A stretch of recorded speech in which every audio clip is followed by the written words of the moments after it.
முன்னாடி பார்க்கும்போது எக்ஸ்ட்ரா இதில் பார்க்கும்போது 4 வேரியன்ட் கிக் ஸ்டார்ட்டு, செல் ஸ்டார்ட்டு, கம்ஃபோர்ட், ரிலேஷன் சொல்லிட்டு 4 வேரியன்ட் வரும்.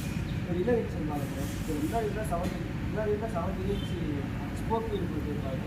முன்னாடி டெலஸ்கோபிக் சஸ்பென்ஷன் கொடுத்துருப்பாங்க. டெலஸ்கோபிக் சஸ்பென்ஷன் இருக்கிறதுனால வீடு போட்டு ரொம்ப சஸ்பென்ஷன் ஃப்ரீயாக இருக்குது. முன்னாடி வந்து எஸ்பிடி பிரேக்கிங் கான்செப்ட் கொடுத்துருக்காங்க. SBT braking concept singles braking கான்சி.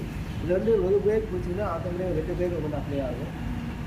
முன்னாடி வந்து ஆரேஜன் எட்லாம் கொடுத்துருக்காங்க. ஆரேஜன் எட்லாம் போயிருக்கிறதுனால உங்களுக்கு நைட் போகும்போது வெளிச்சம் கொடுக்க நல்லா இருக்கும். இதில் முன்னாடி வந்து 1,00,000 கிலோமீட்டர் தான் கொடுத்துருக்காங்க. இதில் வந்து மால் ஃபங்க்ஷன் இண்டிகேஷன் லேம்ப் அப்படி சொல்லி ஒரு வந்துக்கும். மால் ஃபங்க்ஷன் இண்டிகேஷன் லேம்ப் அப்படின்னா நீங்கள் இது வண்டியில் ஏதாவது சின்ன சென்சார் கம்ப்ளைண்ட் ஆகும் லைட் உங்களுக்கு வந்து எரியும். இது வந்து ஃபியூல் டேங்க் இண்டிகேஷன் உங்களுக்கு கொடுத்துருப்பாங்க. பெட்ரோல் டேங்க் கெப்பாசிட்டி வந்து 4 லிட்டரு. 1 லிட்டருக்கு ஆனோடனே இங்கே ரிசர்வ் உங்களுக்கு வந்து காமிச்சிடும். இதில் வந்து முன்னாடி ஃபுல் ஸ்பேஸ்னால் 300 mm கொடுத்துருக்கனால நீங்கள் நிறையா வெயிட் தான் வச்சாலும் உங்களுக்கு பேலன்ஸ் பண்ணுறதுக்கு ஈஸியாக இருக்கும். நீங்கள் வண்டியோட டார்க் வந்து எவ்வளோனா 4.2 கொடுத்ததுனால வண்டியோட புல்லிங் பவர் கொஞ்சம் ஜாஸ்தியாக இருக்கும்.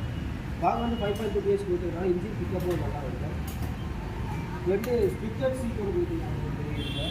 ஸ்பிக்கர் சீட் இருக்கிறதுனால நீங்கள் பின்னாடி சீட்டை கலக்கி நீங்கள் லோடை தான் வைக்கிறதுனால நீங்கள் வச்சுக்கலாம். பின்னாடி வந்து உங்களுக்கு என்ன இது ஹெவி லோட் சாக்கர்ஸ் உங்களுக்கு கொடுத்துருப்பாங்க. பின்னாடி வந்து ஹெவியாக லோடு வச்சாலும் உங்களுக்கு வந்து வண்டி வந்து ஸ்பிட்டாக பிடிக்கும். இதில் வந்து வீல் பேஸ் எவ்வளோனா 1200 mm கொடுத்துருப்பாங்க. இன்னும் கீழே வந்து கத்திரிக்கும் போது உங்களுக்கு ஸ்பிட்டாக இருக்கும். இது வந்து 2 கலர் வரும். ப்ளூ ப்ரௌன் சொல்லி 2 கலர் வரும்.